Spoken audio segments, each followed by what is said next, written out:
les top albums de Michael Jackson. Ouh, on commence avec Thriller, l'album considéré comme son meilleur album, l'album plus vendu de tous les temps.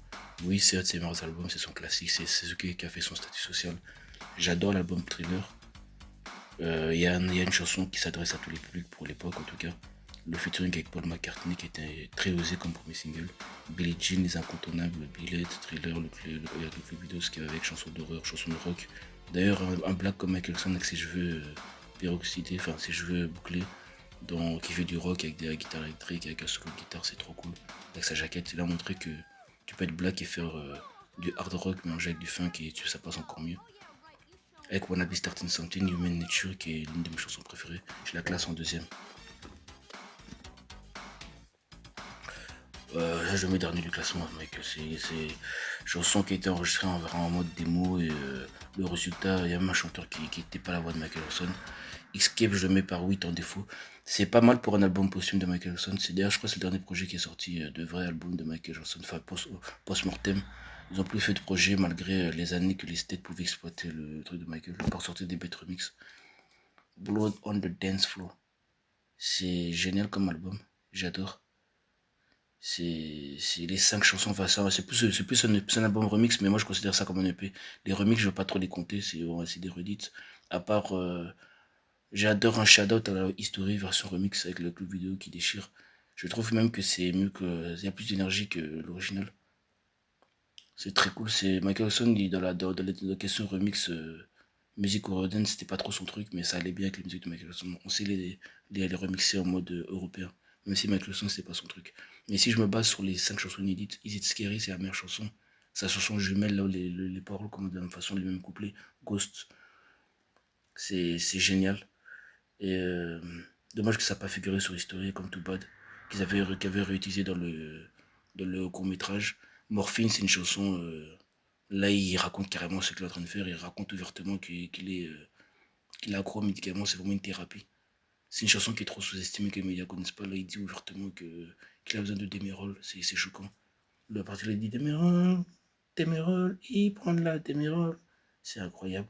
Blood on the Dance Floor, ben, ce single phare. Ça a trop bien marché en Europe. Je comprends pas pourquoi les Américains n'ont pas aimé. C'est du Michael Jackson tout craché qui aurait pu figurer dans Dangerous parce que ça avait été enregistré à l'époque de Dangerous. Et voilà, et Sister, Superfly Sister, apparemment c'est une référence à la Toya. Mais ça, sous-entendu, une fois de plus, ça reste des théories. Et ça parle de fille, c'est-à-dire fille superficielle. Et je vais la mettre en 7. Dangerous, c'est mon album préféré. Je vais voir carrément une vidéo sur ça. Parce que c'est vraiment, ça s'adresse vraiment à moi. Le public urbain, il a essayé de se séparer de Quincy Jones.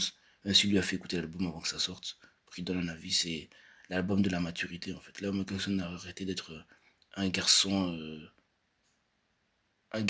adulte, là c'est devenu un vrai adulte. Dans le sens que, voilà, il se permet de faire des choses. Après, il n'a pas été vulgaire sur son album, il a fait des chansons featuring avec des rappeurs. Il a essayé des nouvelles choses, les démos qu'on a eu avec LL Cool J comme Serious Effect et d'autres, la chanson She's Got It et plein d'autres démos qui ressortent aujourd'hui. Les chansons qui sont dans l'album, mais il y a tout en fait. De la même façon que dans Thriller, il y a tout. Mais c'est orienté New Jack Swing et New Jack Swing, c'est de la musique qui me parle. Parce que moi, je suis un black qui est né à la fin des années 90. Et voilà, ce genre de musique-là, sans qu'on entende dans les musiques de ghetto, dans les films noirs américains, ben Michael Jackson, c'est à son style, mais Michael Jackson, savait comment il est. Il prenait un genre musical qui était dominant, il ramenait sa touche Michael Jackson. Donc c'est du New Jackson qui ressemble à personne d'autre, inspiré de Rhythm Nation. Je mets ça en numéro 1. Bad, Bad. L'album qu'il a confirmé en tant que roi de la pop, parce que c'est l'album qui devrait suivre Thriller. Il y a des gros singles. Après, de la composition de l'album Bad, de la façon comment les chansons, l'ordre d'âge que les chansons sont mises, c'est pas trop mon truc. C'est ça qui fait que je mets plus loin dans le classement, parce que les chansons, malheureusement, ils ont un petit peu plus mal vieilli, les arrangements musicaux, ça fait très années 80. Stevie Music en parlait, mais c'est un gros album. 5 chansons numéro 1, les Bad, les The Way You Make Me Feel, même I Just Can't Stop Loving You, quand vous écoutez la chanson, vous faites que c'est un petit peu niais, mais quand vous la réécoutez 2 ou 3 fois, ça doit vous donner accro. Go la chante au concert qui a 11 ans. C'est génial. Et Smooth Criminal, qui est ma chanson préférée de Michael Jackson de tous les temps. Rien que pour ça, ben, c'est dans le top 5. Je pense à ce que j'allais mettre en 3, en 4. Je vais mettre, allez, en, en 5. History. C'est l'album de la maturité. J'avais parlé de l'album, enfin, la maturité, j'ai dit que c'est pour Dangerous. History, c'est l'album le plus abouti de Michael Jackson, tout simplement parce qu'il n'a pas de producteur principal. C'est lui son propre producteur principal, à la manière d'un Prince. Après, je dis pas de conneries. Il joue pas d'instrument de musique comme Prince. Il y avait plein de producteurs différents, Jimmy Jam et Terry Lewis, notamment les producteurs de Janet Jackson. Des personnes qui ont bossé avec lui, Bill Bottrell et tout. Un petit peu de Teddy Riley, si je dis pas de conneries. Mais Michael Jackson, c'est l'arrangeur principal. Il a arrangé les choses et on sent que c'est l'album le plus abouti, artistiquement parlant. Dans les arrangements, on n'en parle pas assez. Les bruitages, la musique qui vous pénètre. Scream, il gueule, ça rage, il dit enfin des gros mots, il dit fucking, stop fucking with me. Stranger in Moscow, le bruit, quand vous écoutez la musique, vous marchez dans la rue, vous me dites, passez pour un mec bizarre. Vous avez l'impression d'être vraiment dans la pluie. You Are Not Alone, c'est un petit côté niais, mais c'est du R. Kelly tout craché. Quand elle chante en concert avec les adlibs, c'est vraiment magnifique.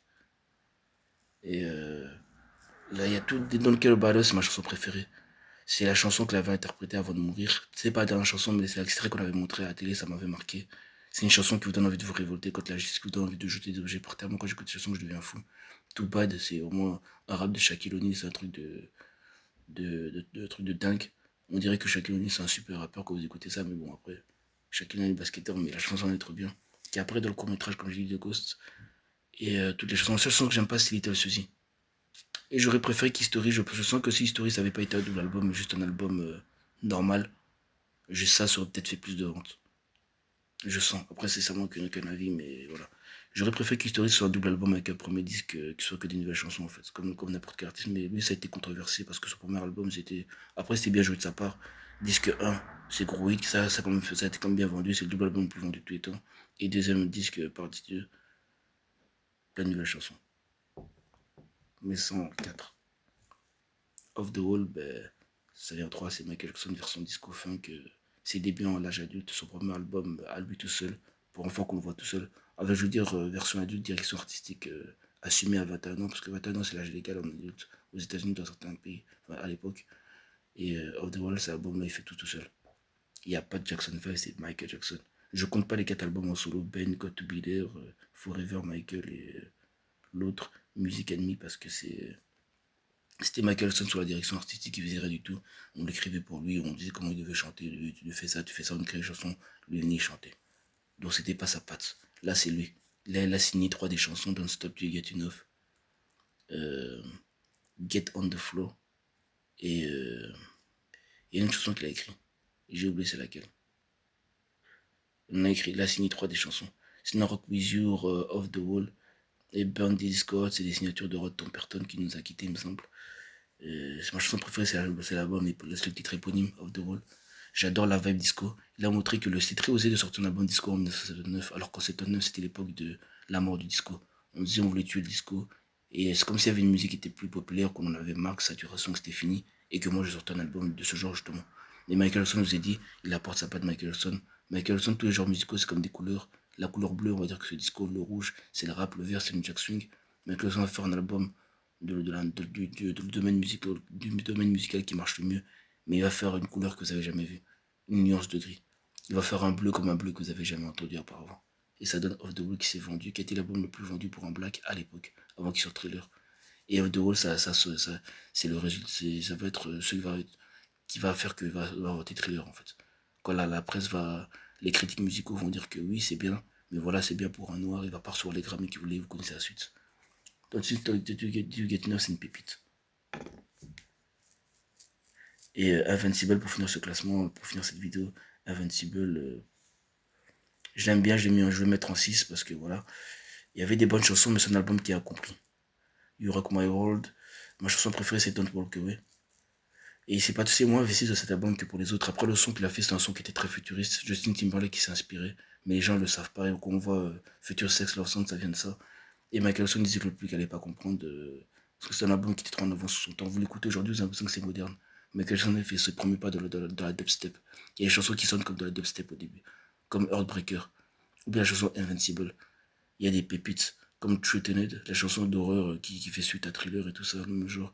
Il y a beaucoup de balades, mais trop de balades, et il y a trop de chansons. Ça dure trop longtemps, c'est ça le défaut, le gros défaut. Voilà, c'est mon top des classements des albums de Michael Jackson.